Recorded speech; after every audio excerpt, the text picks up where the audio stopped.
Hello hi மக்களே, எல்லாம் எப்படி இருக்கீங்க? நல்லா இருக்கீங்களா? நான் சுதா சமையலேருந்து பேசுகிறேன். பாவக்காய் சாம்பார் பாருங்கள் எப்படி வைக்கிறதுன்னு. பருப்பு வேக வச்சு எடுத்து வச்சுக்கிட்டேன். கடுகு பருப்பு, வெங்காயம், தக்காளி எல்லாம் போட்டு பாவக்காயெல்லாம் போட்டு நல்லா தாளித்து விட்டு பாவக்காய் சாம்பார் வச்சு சாப்பிட்டு பாருங்கள். சூப்பராக இருக்கும், வேறு லெவலில் இருக்கும்.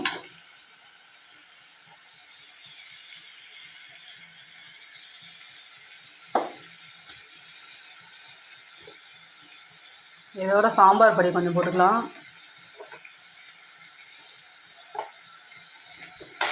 பாவக்காய் தொக்கு, பாவக்காய் புளிக்குழம்பு இதுதான் பார்த்துருப்பீங்க. பாவக்காய் சாம்பார் வச்சு சாப்பிட்டு பாருங்கள், சூப்பராக இருக்கும், வேறு லெவலில் இருக்கும் டேஸ்ட்டு.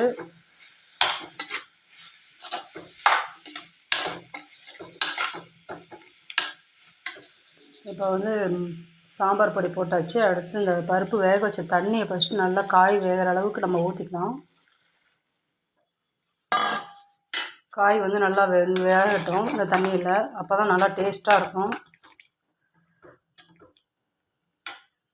ஏற்கனவே நான் வீடியோ போட்டிருக்கேன் பாவக்காய் சாம்பார் எப்படி செய்கிறதுன்னு.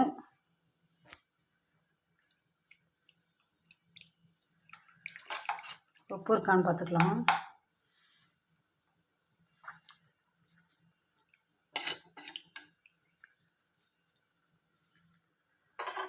பாவக்காய் கசக்கும்பாங்க, ஆனால் நல்லா சாம்பார் வச்சு சாப்பிட்டிங்கன்னா சூப்பராக வேறு லெவலில் இருக்கும்.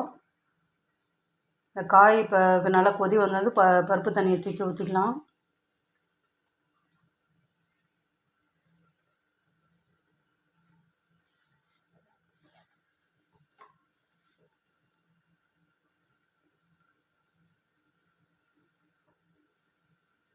அது மண் சட்டியில் வைக்கும்போது இன்னும் சூப்பராக இருக்கும், டேஸ்ட் அதிகமாக கொடுக்கும்.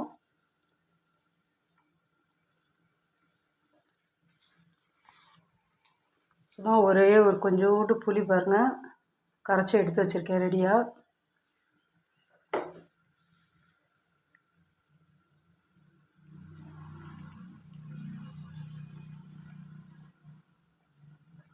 சக்தி சாம்பார் பொடி தான் போட்டிருக்கேன். நீங்கள் உங்கள் வீட்டில் அரைக்கிற குழம்புத்தூளை கூட போடலாம்.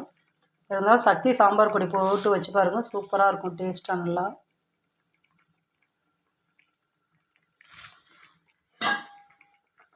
பாருங்கள் நல்லா காய் கொதிக்குது, இந்த வேகுது இந்த பருப்பு தண்ணியிலேயே. சில பேர் எல்லாம் பருப்பு காய் எல்லாம் போட்டு ஒன்றா வேக வச்சு தாளித்து கொட்டுவாங்க. நான் அப்படி செய்ய மாட்டேன், நான் வேறு மாதிரி செய்வேன்.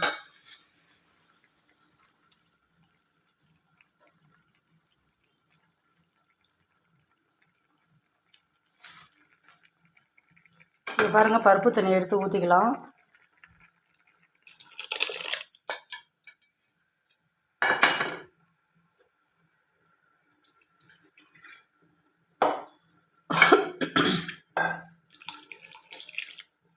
நமக்கு வேணுங்கிற அளவு தண்ணி சேர்த்துக்கலாம்.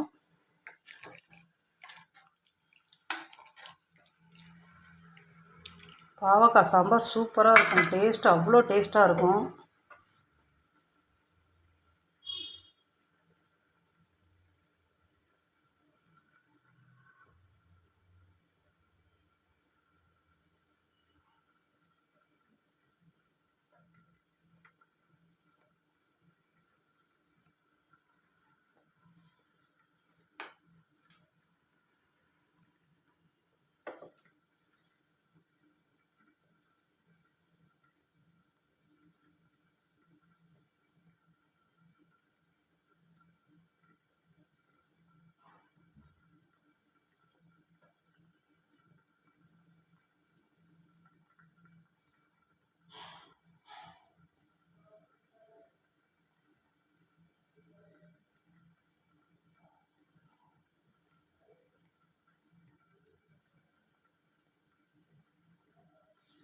நல்லா கொதி வந்ததும் புளி தண்ணியை ஊற்றி கொஞ்சம் நேரம் கொதிக்க விட்டு கொத்தமல்லி தழையை தூவி இறக்க வேண்டியதான். சூப்பரான டேஸ்டான பாவக்காய் சாம்பார்.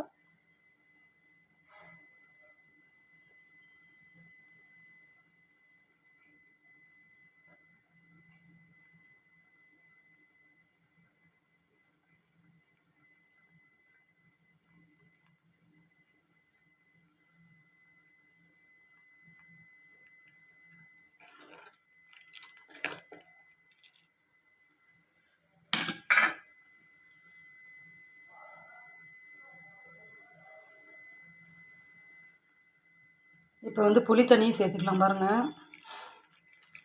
கொஞ்சமாக ஊற்றிக்கங்க, ரொம்ப ஊற்றாதீங்க, புளிக்குழம்பு மாதிரி ஆகிடும். இது வந்து பருப்பு வேக வச்சு போட்டு சாம்பார். உப்பு இருக்கான்னு பார்த்துக்கலாம்.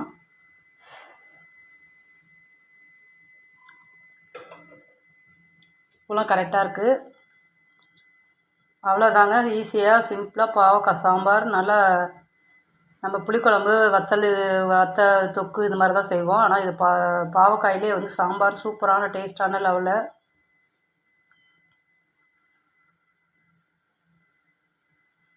எல்லாம் பிடிச்சிருந்தா ஒரு லைக் பண்ணுங்கள், சப்ஸ்கிரைபர் பண்ணுங்கள், பெல் பட்டனை கிளிக் பண்ணுங்கள். ஓகே, நன்றி உறவுகளே.